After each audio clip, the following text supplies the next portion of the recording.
Hello, welcome to Performance Anxiety. We analyse the film, television, theatre and comedy performances that everybody is talking about. I'm Alex Dale, and with me is my resident film expert, Dr. Maren. How are you doing? Yeah, snotty again, but what are you going to do? Yes, this is the curse of podcasting. I know. This is not my voice. Don't worry, I see you. It's a beautiful thing. On this episode, we want to look at the 95th Academy Awards, or more informally, the 2023 Oscars. What's our general question about the Oscars this year? I think our question is, since we're doing it after the ceremony, we want to analyse what the 2023 Oscars mean. Yes. What can they tell us about what's going on? Should we still be interested in the Oscars? What do they tell us? Were we correct with our assumption about performance? Yes, let's have a look at them. Yes, I think that's all. What has happened? I think that's all absolutely right. Where's Hollywood going? And I think, yes, to your point, the Oscar award ceremony is in itself a kind of performance that we need to get to grips with. What's being performed? What's the content there? So that's one of the things we need to investigate, I think. I think to do that, what would be useful, I think, from a kind of film history point of view, would be a very brief sense of what the Oscars actually are. So we have a kind of implicit sense, a tacit understanding of what the Oscars are, but maybe not pulled out. Why? What are we looking at when we look at the Oscars? Where's this thing come from? What are they? The Oscars are sort of generally considered the most prestigious award in the film and motion picture industry. And they, of course, have a kind of inglorious history. Oh, really? Oh, yeah. How so? Well, infamously, the executive of MGM Studios at the time, in the 1920s, Louis B. Mayer. Yes. A very famous producer. He saw what was happening at the East Coast of America. Laborers were organizing themselves into unions. Okay. Hard to imagine in America, but it's true. Yeah. They had a very strong union movement, Yeah. especially in the 1920s. Yeah. And so he was afraid that the people in his studio, the carpenters and the scriptwriters and all the kind of technicians, People doing real work. would organize themselves and put in spokespeople for their demands. So the story was he wanted to build a sort of a beach house for himself and use the workers of his studio Some to things never get change. some cheap labor to do this. And in the end, he couldn't do it. But he saw where the wind was coming from. As in kind of labour agitation. Yes. So he thought, what's the best thing to put a hold to this or how to control this? Mm-hmm. There was a lot of pressure from the banks in the East who were financing a lot of the movies in the West. So he came up with the idea to just form an association of professionals to honor and... Reward, maybe? Reward and recognize the talents and sort of have an institution where they can talk about disputes and so on and so on. That doesn't involve any unionization. Right. Okay. Yeah? So he came up with the idea in 1927. So he got a lot of other film moguls together in a hotel room in Hollywood and said, we're going to found the Academy of Motion Picture Arts and Sciences. Okay. The Academy for short, Snappy. right? Okay. Snappy. And so they said, oh, yeah, a good idea. We can dish out, Baubles? baubles and give people prizes. So we don't have to really actually deal with the workers.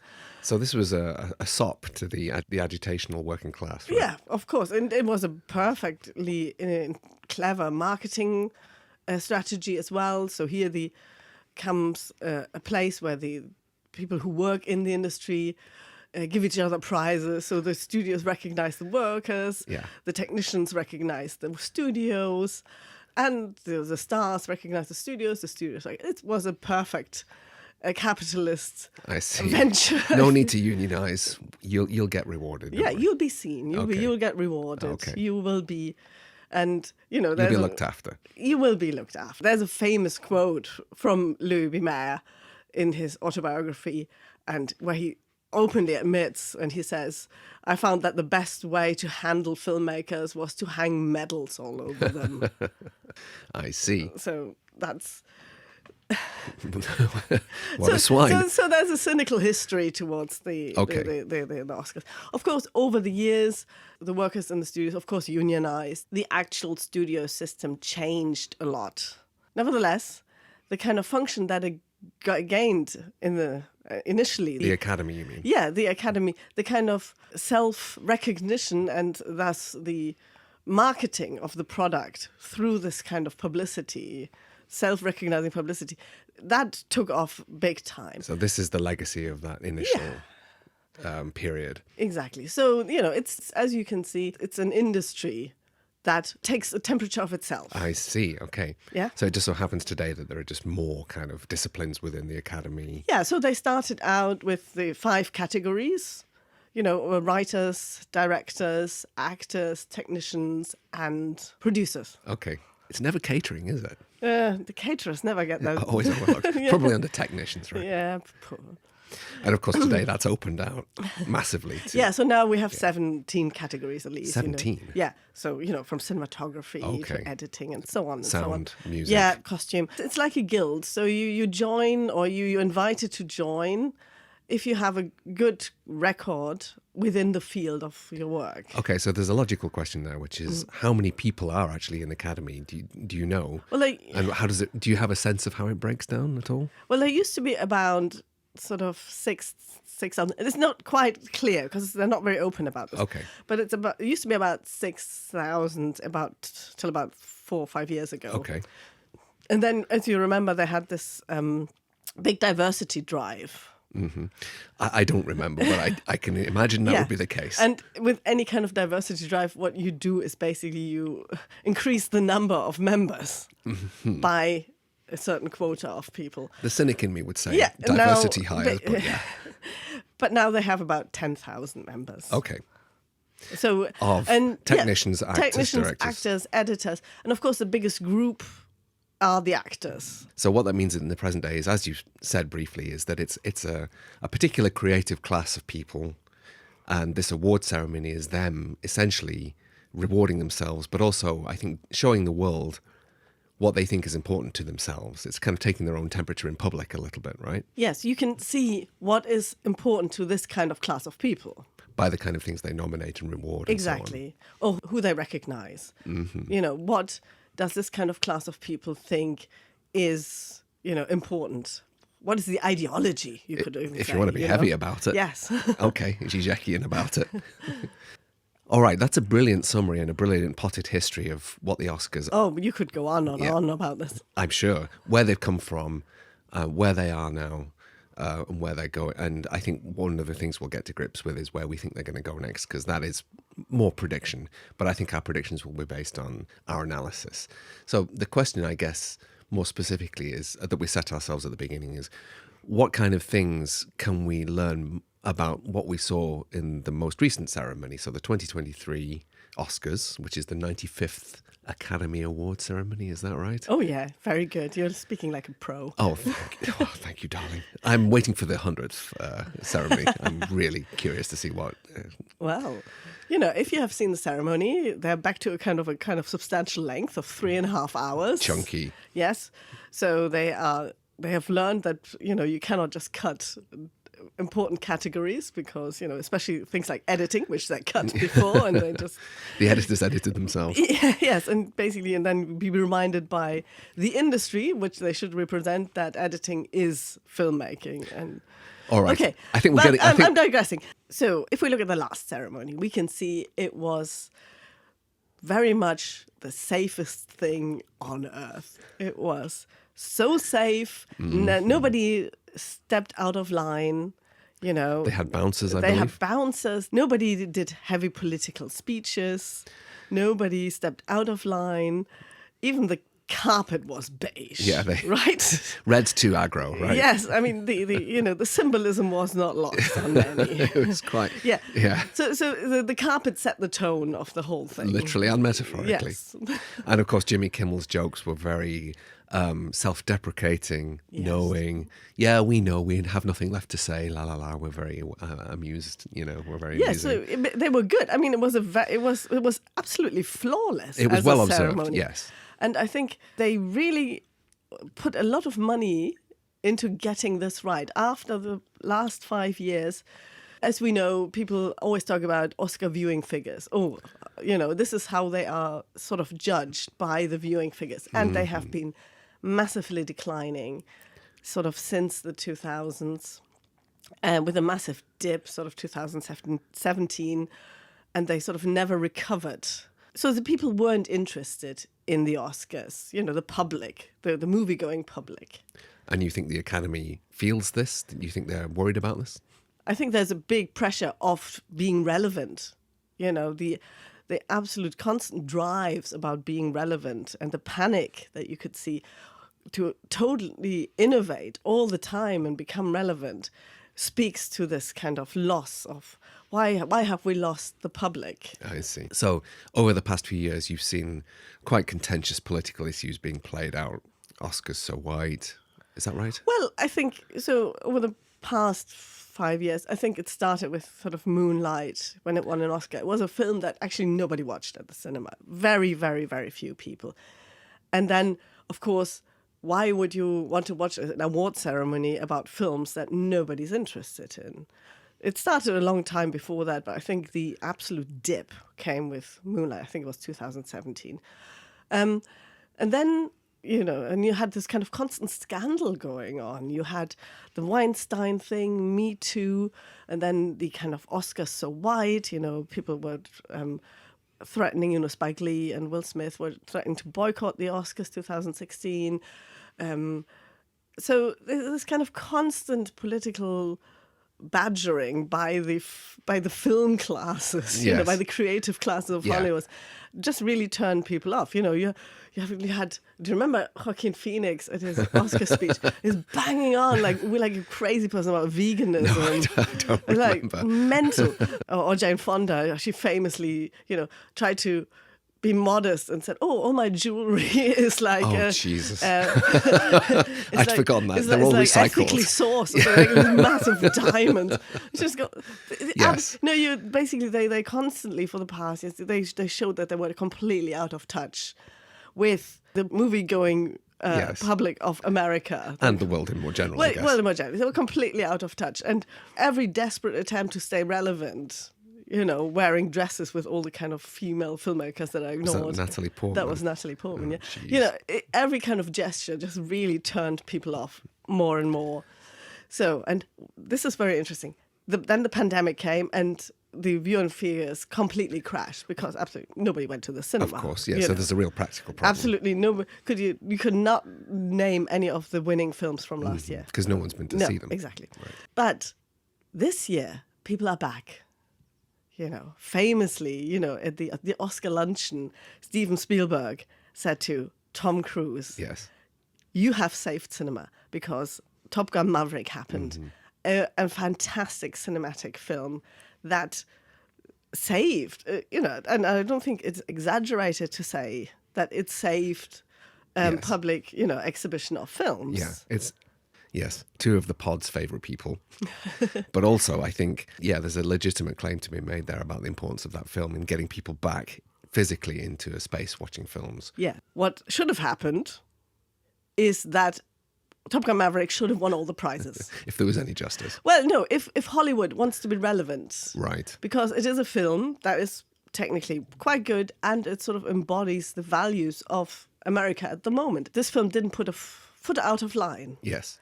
Just like the Oscar ceremony. Yes. It was pitch perfect. Pitch perfect, exactly. So, and if they had given all the allocates to Top Gun Maverick, I think a lot of people would have regained faith in the Oscars. They would have said, finally, we are one again, the sort of American psyche and the American creative classes. Yes. They like what we like. They like what we like. They represent us. Yes. Okay, didn't happen. It just got some sort of what is it? Sound, I think. You can see that the gestures are there. So the films that brought in the money, Avatar, got technical awards. Yes. I mean, one hesitates to say tokenism, but they feel token, right? Yeah. So, because they have to recognise these monster technical blockbusters. Yeah, you have to. Avatar: The Way of Water is the highest grossing film ever. Yeah. You And know, it gets, I think, best visual effects or something along those lines. exactly. So Yeah. you have to say something about this. You have to put this into the narrative. Yes. Of when you want to market films, you have to reckon with these things. Yes. But of course, famously, Tom Cruise did not go to the Oscar ceremony. Yeah, what did you make of that? Why do you think he boycotted the Oscars, other than Michael Caine's birthday, which I'd rather go to Michael Caine's birthday for what it's worth. Partly because Tom Cruise would be there, but I don't know. more Maybe, generally, it feels like there's a bigger thing. I don't know. As I say, maybe he's just a bit more savvy. He just knows, what is relevant and what isn't. He seems to have kind of Yeah. a good eye for what is. I think his team, whoever they are absolutely on the ball about these things. Yeah. So he would recognize, what is more important, me doing this, Yeah. or the Oscars. And I can see how he he was one of the first to return his Golden Globes because he could see the Golden Globes are going to lose in relevancy And credibility. in credibility. So follow him, for what's going to happen. It seems Tom Cruise is bigger than Hollywood at the moment. That's quite a claim. Watch this space. Thinking about the actual films that have been awarded and recognised, were there any themes there that we could dwell on? What did you observe? What's worth picking out and looking at? So more specifically, when we did our episode on Tar, we set forth what we thought our criteria were for an Oscar-worthy performance, using Cate Blanchett's performance as a benchmark. So what we said was, it's the star persona of a particular actor, star, taken to its logical extreme in a film where that persona is most fully expressed because of the meaning of the film itself.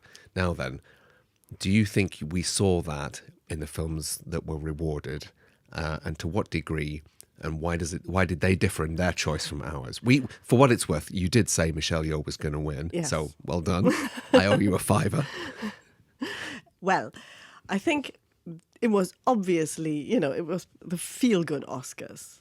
Yeah, it was people who brought films that make you feel good were rewarded.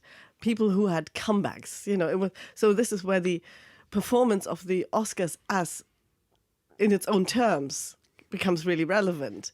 It becomes, all the people who have won Oscars, they're all comeback stars. They've all been disregarded by Hollywood. They had to struggle. They're broken. Hollywood broke them, but they came Yes, back. Brendan Fraser being the example there. Right? Brendan Fraser, Ke Huy Quan, definitely, he was 20 years in the wilderness. He Yeah. couldn't get acting jobs.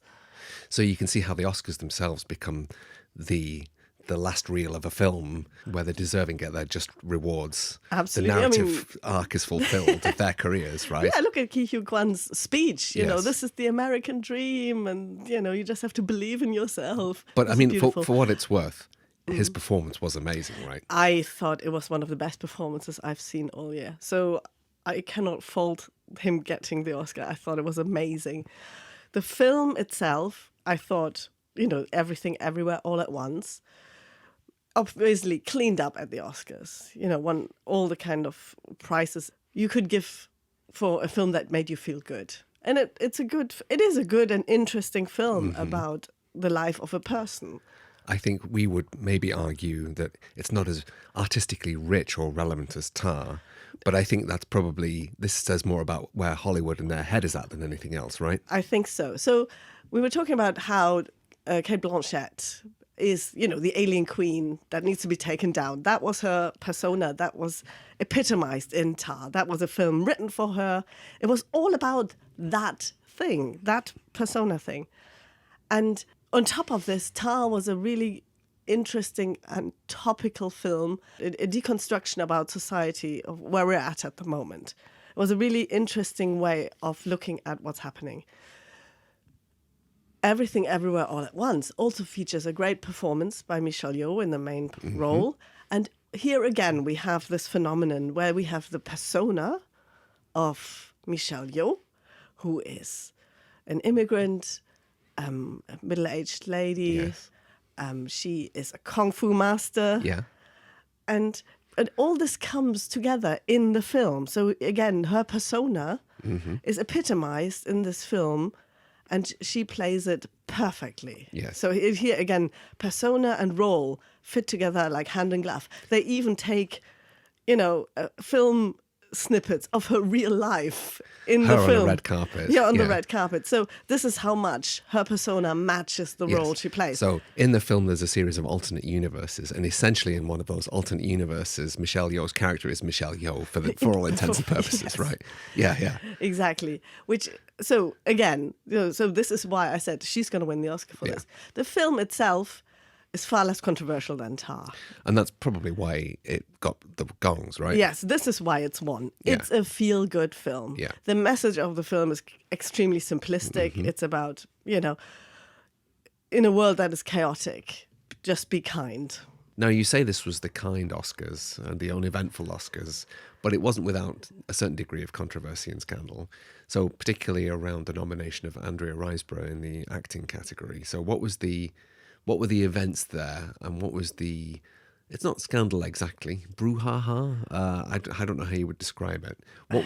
What was going on there more broadly? Well, I think what was going on there actually helped to make this the very kind and gentle Oscars, because the what has happened before is what has sort of exposed the kind of process that goes into nominating a film for the Oscars, and that how much it has to do with marketing and how much it is not based on sort of artistic credit, but about how well studios market a film.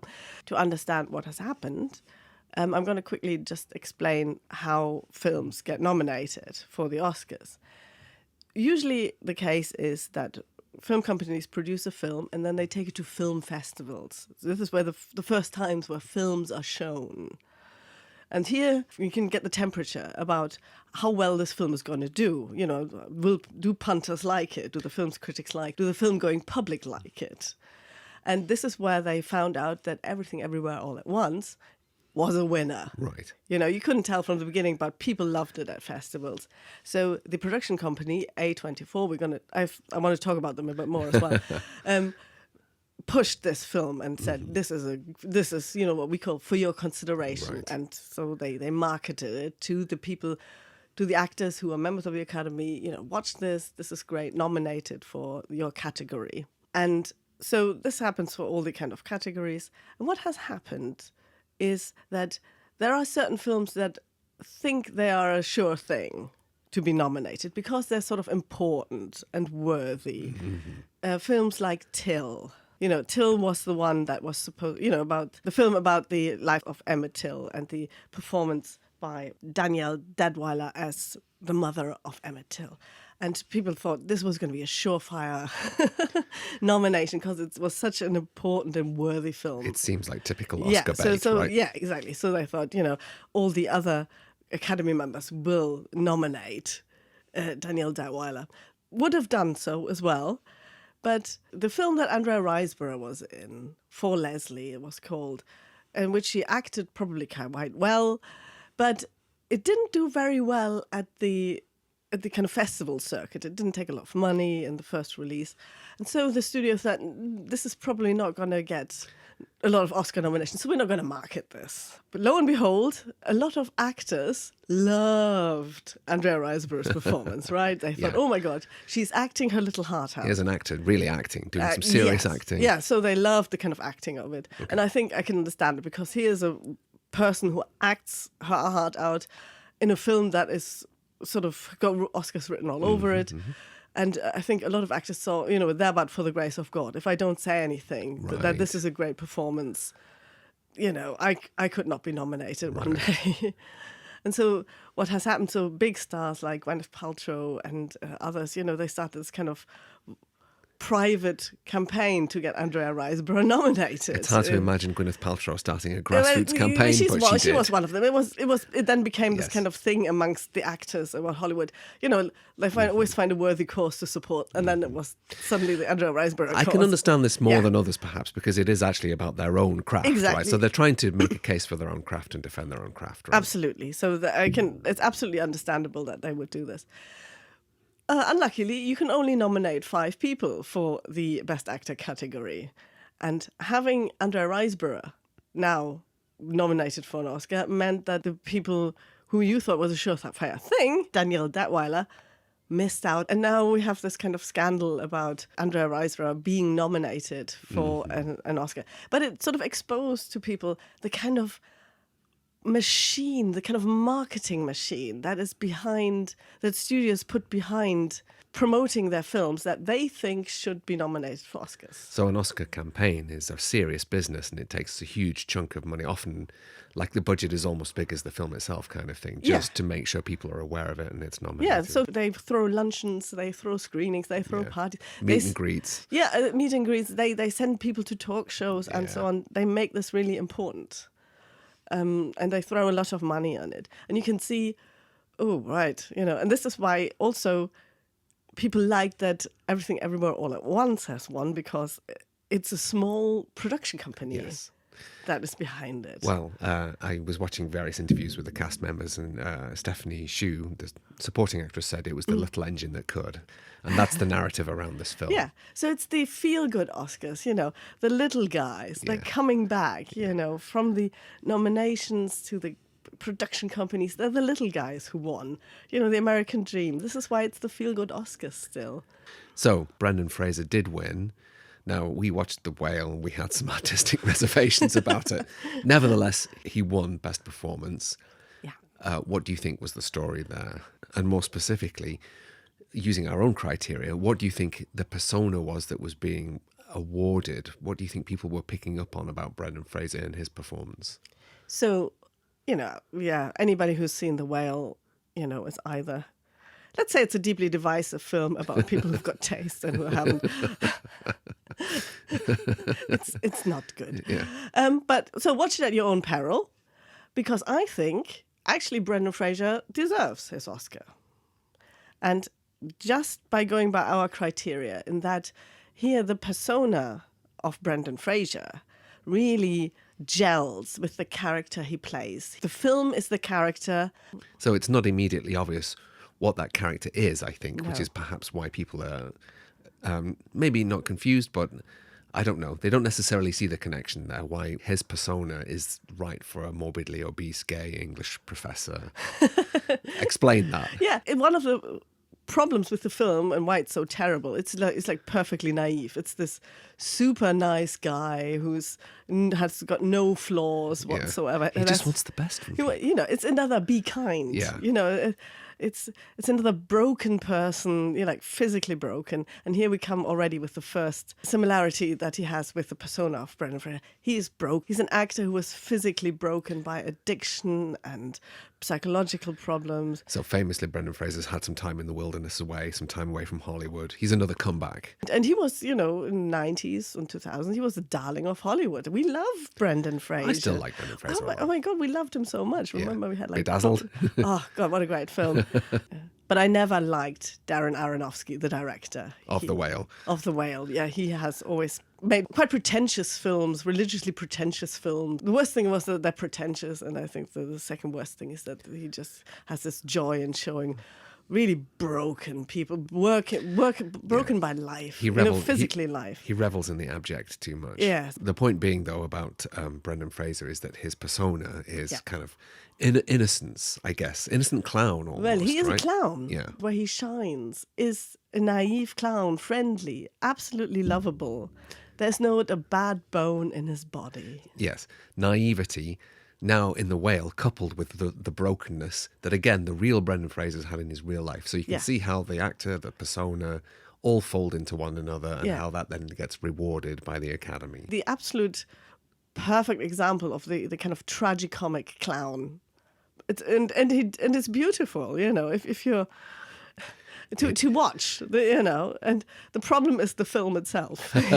It's a terrible film, but I do think Brendan Fraser, fulfills this criteria. Is he my favorite actor? No, he's my favorite performer who performs tragic clown and vulnerable person. It's beautiful. All right, I think that's a good analysis, I think, of all of the various performances and the aspects around the ceremony and where Hollywood is at. What do you think is going to come next? What are you picking up on in terms of kind of the vibe of the event and the vibe of the movies that have been awarded? What are they going to do next? Well, the overwhelming win for films that have this kind of central message of kindness. making people feel something. Darren Aronofsky explicitly set out to bring the weepy back. Ah, that's interesting. That's retro. Yeah, so he says, people don't cry anymore at the cinemas. He's set out to bring the weepy back. So the idea that you feel something, kindness, you're not just being lectured to by some sort of bizarre history lesson or so. No, it's about feeling kindness and trying to navigate the weird world that we're in. So in some ways, dare I say it, it's a little lowest common denominator. Well, here we come back to the idea, this is Hollywood in the end. Mm-hmm. So, there is not going to be a kind of good analysis. This is why Tar didn't win. Yes. It's not, this is a kind of European take about, how we analyze what is going on. This is a far more artistic understanding of It's not what's life happening. is chaos, be kind. It's life is chaos, cancel people.